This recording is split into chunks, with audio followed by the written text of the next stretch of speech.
علیکم ورحمۃ اللہ وبرکاتہ ناظرین، مفتی طارق مسعود صاحب نے انجینئر علی مرزا کو دوبارہ چیلنج کیا تھا۔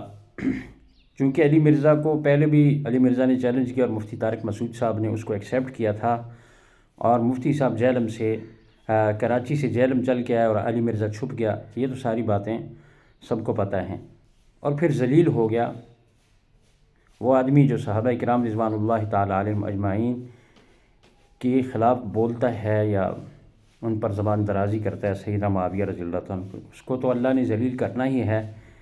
ویسے بھی صحابہ کا دشمن ذلیل ہی ہے۔ جب اس نے طارق مسعود صاحب کو چیلنج کیا تھا، طارق مسعود صاحب آ گئے تھے اور وہ پھر چھپ گیا۔ اب اس کو پتہ ہے کہ طارق مسعود کسی وقت بھی آ سکتا ہے، چیلنج بھی کر سکتا ہے، تو مفتی طارق مسعود صاحب نے ایک ویڈیو ریکارڈ کروائی تھی جس میں یہ کہا تھا کہ انجینئر علی مرزا سے میں یہ کہنا چاہتا ہوں کہ یار میں آپ سے مناظرہ بھی نہیں کرتا، میں صرف آپ کے سامنے ایک مہمان کی حیثیت سے حاضر ہوں گا، یار ایک شاگرد کی حیثیت سے حاضر ہو جاؤں گا اور چند ایک سوالات کروں گا اور پوچھوں گا کہ یہ حدیث کہاں پر ہے جو تو نے نقل کی، یہ روایتیں کہاں پر ہے جو تو بیان کر رہا ہے۔ تو اب انجینئر علی مرزا کو پتہ ہے کہ طارق مسعود صاحب آ گئے تو میرے پاس جواب نہیں ہوگا۔ آپ لوگوں کو پتہ ہے طارق مسعود صاحب بہت بڑے مفتی ہیں اور بہت بڑے معتبر آدمی ہیں۔ اب یہ ضروری نہیں کہ علی مرزا کے مناظرہ کرنے کے لیے یا اس سے سوال جواب کرنے کے لیے مفتی تقی عثمانی صاحب ہی آئیں گے۔ اب مرزا اپنی جان چھڑانے کے لیے یہ باتیں کر رہا ہے، اس کو پتہ ہے طارق مسعود صاحب تو آ جائیں گے، وہ دیر کرنے والے نہیں ہیں۔ اب اس نے بہانہ بازی یہ تراشی اور کہا کہ یار تقی عثمانی صاحب کو لے کے آؤ، آپ کا سب سے بڑا تو وہ ہے، آپ تو چھوٹے ہیں، ہم تو ڈائریکٹ فائنل کھیلتے ہیں، آپ اس کو لے کر آؤ۔ ایسے شاگردوں تو لاکھوں شاگرد ہیں، میں کس کس کا کو جواب دوں گا۔ اب وہ طارق مسعود صاحب کو ایک چھوٹا آدمی سمجھ کر بہانے بازی اور تراش رہا ہے، حالانکہ اس کو پتہ ہے کہ دیوبند کا مفتی طارق مسعود صاحب بہت بڑا مفتی ہے، بہت بڑا عالم ہے، جس کے ساتھ مناظرہ کرنا آسان کام نہیں ہے۔ تو یہ بھاگنے والی بات ہے، جان چھڑانے والی بات ہے، کیونکہ اس کے سامنے بیٹھ نہیں سکتے۔ تو مرزا کہنے لگا کہ یار آپ تو تقی عثمانی کو لے کر آؤ، میں مرزا کی بات آپ کو سناتا ہوں، طارق مسعود صاحب کی بات بھی آپ سنیں، پھر مرزا کی بھی سنیں، پھر آپ خود فیصلہ کریں۔ خوشبو لگا کے انشاءاللہ سوچ رہا ہوں یا تو دوبارہ جہلم چلا جائے۔ وہ مفتی ہیں ایک فرقے کے، چھوٹے سے مفتی۔ مفتی طارق مسعود صاحب ایک فرقے کے ریپریزنٹیٹیو ہیں، ٹھیک ہے، اس فرقے کے وہ بڑے نہیں ہیں، لیکن میں جس لیگیسی کو ریپریزنٹ کر رہا ہوں نا، اس میں میں ہی بڑا ہوں۔ ہم ویڈیو میں اپنا مقدمہ رکھتے ہیں اور کہتے ہیں اس کا جواب ویڈیو میں دیں۔ جب بات کی باری آتی ہے تو اپنا بچہ بھیج دیتے ہیں، نہیں ایسے نہیں ہوگا، آپ کے تو 5 لاکھ بچے ہیں، صرف مولانا فضل الرحمان کے ہاتھ پہ بیعت ہے، مجھے عمر نو بھی مل جائے تو ایک بچے کو میں گراؤں گا، وہ کہے گا یہ تو بچہ ہے ہی کچھ نہیں تھا، دوسرے سے بات کریں۔ تو ہم ڈائریکٹ فائنل کھیلتے ہیں نا بھائی، اپنے بڑے کو لانچ کرو، اور اگر بڑے کو لانچ نہیں کر رہے تو اس کا مطلب یہ ہے کہ تمہارے بڑے یہ سمجھتے ہیں، اور یہ بھی ان کی خواہش پہ۔ میں نے آپ کو کلیریفائی کر دیا، میں نے آج تک کبھی کسی کو مناظرے کا نہ چیلنج دیا، نہ مستقبل میں دینے کا ارادہ رکھتا ہوں۔ جب یہ کہتے تھے تمہارے حق پہ ہونے کی دلیل یہ کہ ہمارے علماء کے سامنے بیٹھو، تو میں نے کہا کہ پھر لیول یہ ہوگا، اپنے بڑے کو لانچ کرو، مجھے زمبابوے سمجھ لو، اپنے بڑے کو آسٹریلیا سمجھ لو، میں بات کرنے کے لیے تیار ہوں گا، کیونکہ یہ بار بار ٹاپک آتا ہے، مجھے ایک دفعہ اپنے سامنے بیٹھنے دے۔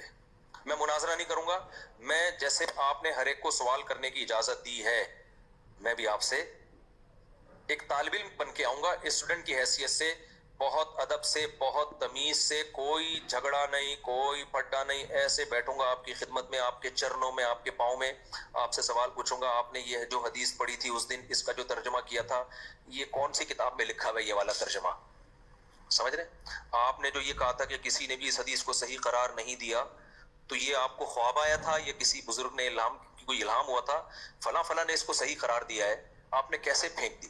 آپ نے جو اس دن یہ کلپ میں فرمایا تھا کہ یہ علماء دیوبند کا گڑھا ہوا عقیدہ ہے، تو یہ تو ہزاروں سال سے یہ عقیدہ چلا آ رہا ہے، تو گڑھا ہوا تو وہ چیز ہوتی ہے جو ایجاد کی ہو، تو یہ آپ نے کیسے بہت لمبی، یعنی بہت تمیز سے نا، پھینکنا کا لفظ استعمال کروں گا کہ اتنے سوالات ہیں نا، بے ہوش نہ ہو جائے نا، میرا نام بدل دینا، بھاگ جائے گا۔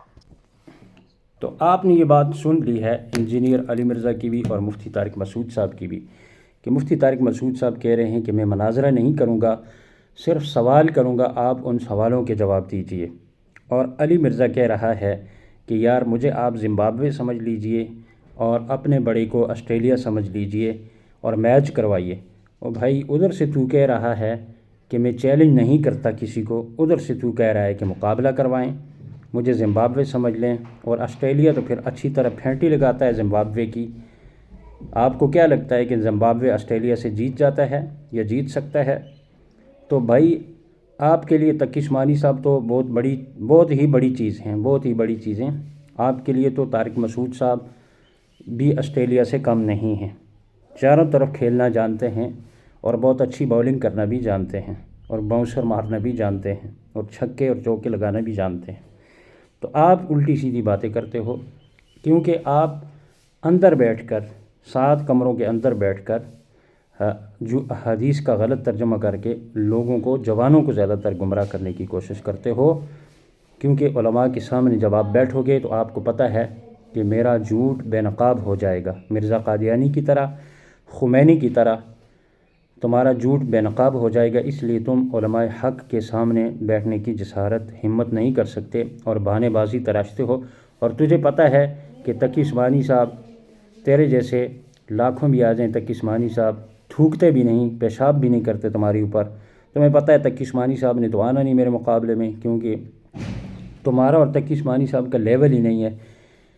یوں مثال سمجھ لیجئے کہ ایک جو لومڑی ہے یا گیدڑ ہے یا گندگی کھانے والا گدھ ہے، وہ ایک شاہین باز کے مقابلے میں کہاں، اور ایک جو ہے ذلیل ترین جانور جو ہے وہ ایک پاکیزہ جانور یا بہادر کے شیر کے مقابلے میں کہاں ہو سکتا ہے۔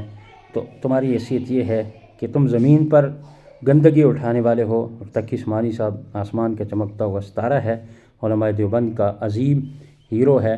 صرف علماء دیوبند کا نہیں، دیوبندی، بریلوی، اہل حدیث اور تمامی اہل سنت اور تمامی دنیا کے مسلمان تقی عثمانی صاحب کو اپنا امام سمجھتے ہیں اور ان سے استفادہ لیتے ہیں۔ تجھے پتہ ہے وہ آنا نہیں تو سانپ بھی مر جائے ڈنڈا بھی نہ ٹوٹے۔ یہ بہانے بازی مت تراشو، طارق مسعود صاحب کے سامنے بیٹھ جاؤ، اور بہت ہیں۔ ہم تو کہتے ہیں چھوٹے چھوٹے مولوی بھی ہیں، ان کے سامنے بھی تم بات نہیں کر سکتے۔ کیوں؟ تمہارا نظریہ کفر پر ہے۔ ایک عام مسلمان جو مولوی نہیں ہے، جو مناظر نہیں ہے، جو کچھ بھی نہیں ہے، تم اس کے سوال کا جواب بھی نہیں دے سکتے۔ عام طالب علم جو مدرسے کا بھی نہ ہو، صرف سکول کا طالب علم یا عام دنیا دار جو تھوڑا بہت مطالعہ رکھتا ہو، تم تو اس کے ساتھ بھی بات نہیں کر سکتے۔ تم کیا چیلنج کرتے ہو تقی عثمانی صاحب کو؟ یار علی مرزا، تھوڑی سی حیا کرو، تھوڑی سی شرم کرو۔ تمہاری ہر بات جب کھولی جاتی ہے اس کے پیچھے جھوٹ ہوتا ہے اور تمہارا مکروہ چہرہ نظر آتا ہے۔ اس لیے مفتی عبدالجبار حیدری صاحب، مولانا عبدالجبار حیدری صاحب کے سامنے بیٹھو تم، اور اعلیٰ یاری اور یا طارق مسعود صاحب کے سامنے صرف سوال و جواب کے لیے بیٹھو، نہیں تو صرف میرے سامنے آ جاؤ، میں صرف سوال کروں گا، مناظرہ نہیں کروں گا، صرف سوال کروں گا، پروگرام کر کے لوگوں کو تک بات پہنچ جائے کون سچا ہے کون جھوٹا ہے۔ امید ہے آپ سننے والے کمنٹ کر کے لازمی بتائیے، چینل کو بھی لازمی سبسکرائب کریں تاکہ میری ہر ویڈیو آپ تک پہنچے، آل پریس کریں۔ ملتے ہیں اگلی ویڈیو میں، بہت شکریہ، والسلام۔